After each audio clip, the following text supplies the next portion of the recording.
Hi, this is analanguacoach, your language coach, and today we are going to continue reading some of the letters that we started last month of March.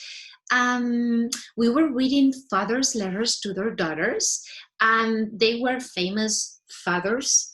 As for example, I'm going to show you, I'm going to just mention here that we also started describing this picture, and things that you can remember from here is that we can see the little girl on the right, we can see the hands on the left. And the important thing about observing this simple but meaningful picture is that we see the calf. Remember, the calf is how we call it, the calf of a jacket, a leather jacket, probably black leather jacket.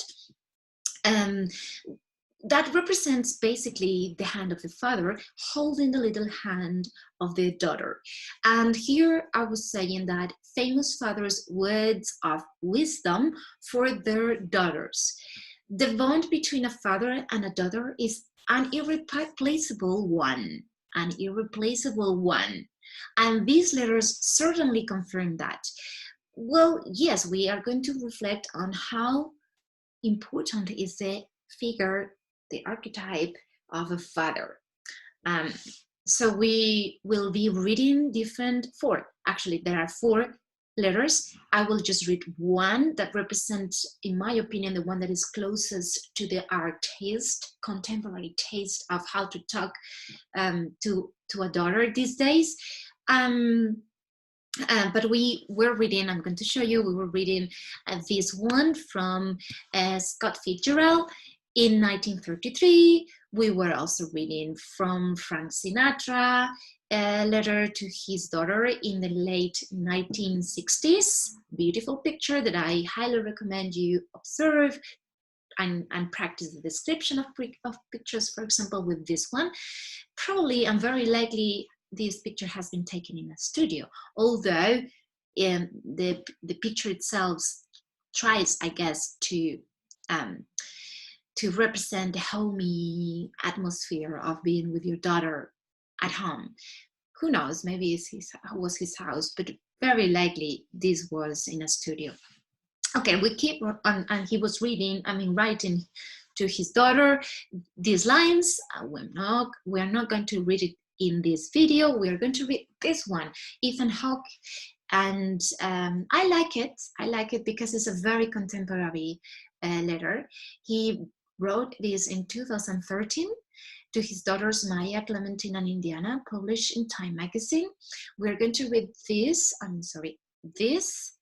okay? And the last one that I picked was from Barack Obama, on the day where he was sworn in as a president of the United States.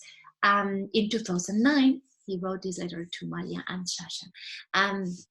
So here is the letter, and then obviously I always tell people that after you read this PDF at home, while you are listening to me, it's important that you take notes of new vocabulary expressions that call your attention, okay?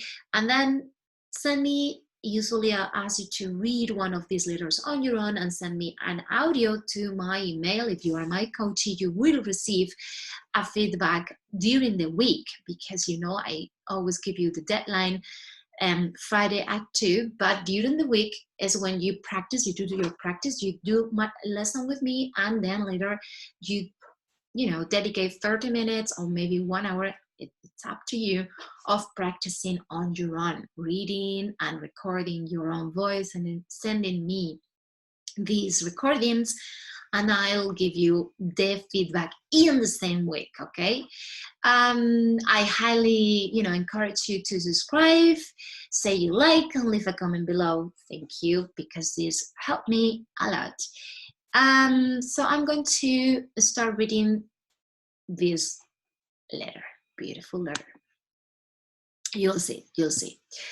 Dear girls, I often wonder how your lives are different growing up as young women.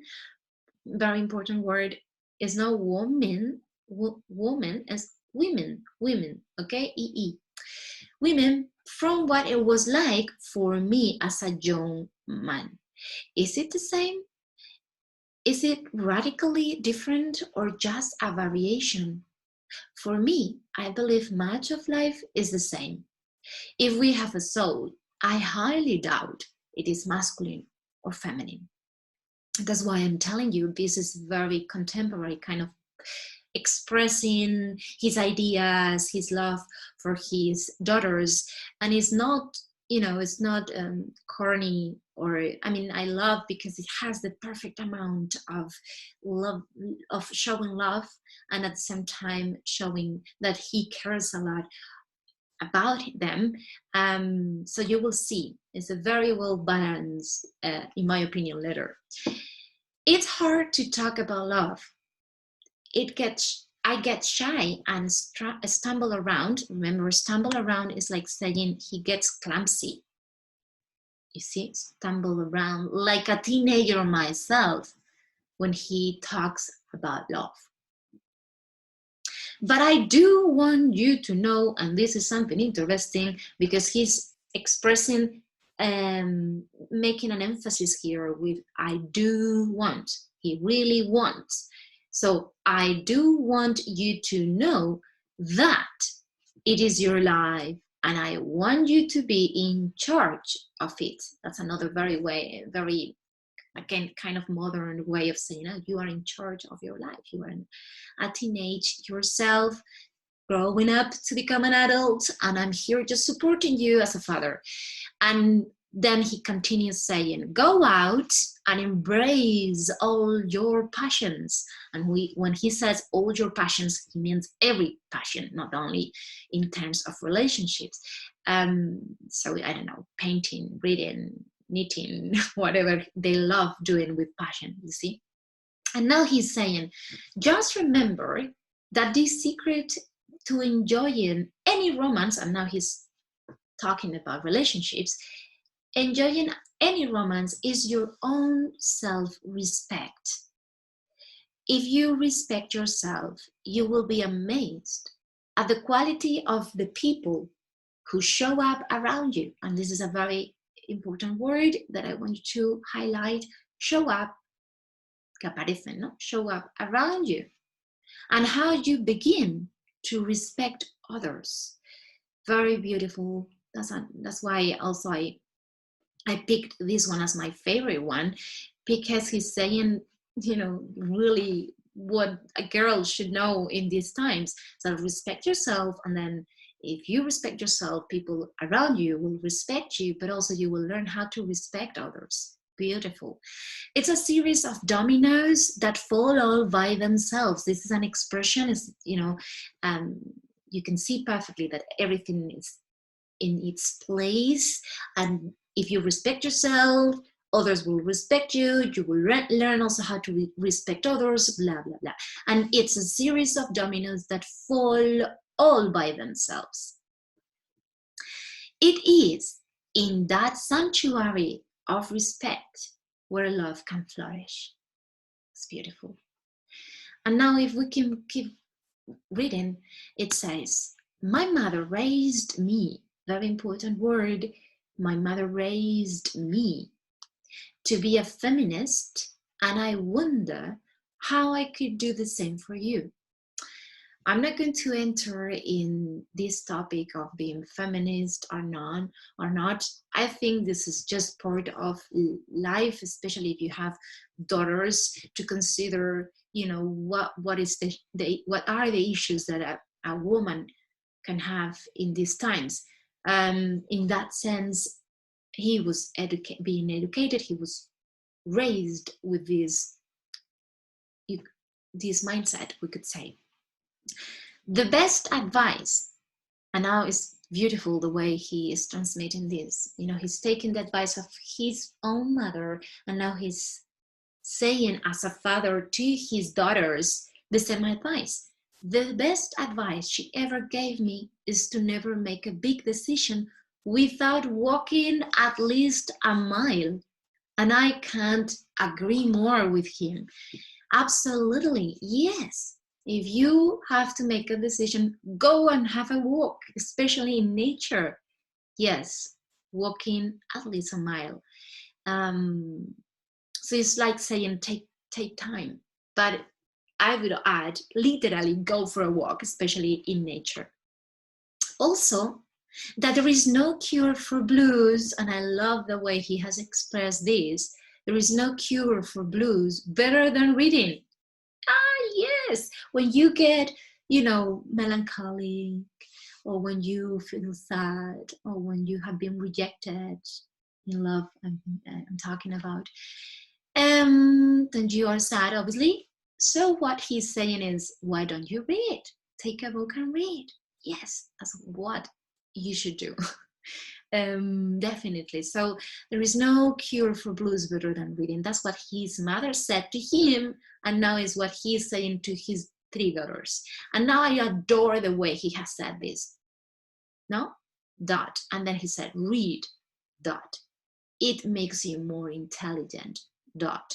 It's that simple. Dot. Beautiful. Beautiful. This is, when you read, you can, in this moment is when I realized this is how a male voice sound. Go straight to the point. Say the things in a very neat, organized, and simple way. Very direct. It's that simple.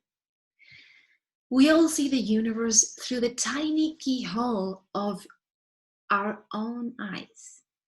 And every book is another keyhole from which you can gaze. And beautiful, the word gaze here is not the same as looking, is gaze. You see, so gaze is another, English has this kind of variety of expressing different ways of looking at things. So gaze is this another way of, observing, and gaze like with wide eyes, the world. And he keeps saying, and remember, no matter what happens in life, you can handle it well. Handle it well is like lo puedes manejar, ¿vale? Handle is de mano, viene de hand, but it's like manejarlo, ¿vale? You can handle it well, bien, ¿no? And be happy, no matter what happens into your life, or handle it poorly and be miserable. So if you manage things in a very poor way, you end up being miserable, but not because what has happened, but because how you face it, how you handle the problem. And now he keeps saying, many failures, careful with this word, failures, the opposite of triumphs, failures have blossomed, many failures have blossomed into triumphs, en triunfos, ¿verdad? Han florecido, blossomed into triumphs, and many successes, remember this is not successes, it's successes, if not handled well, have wilted into disasters.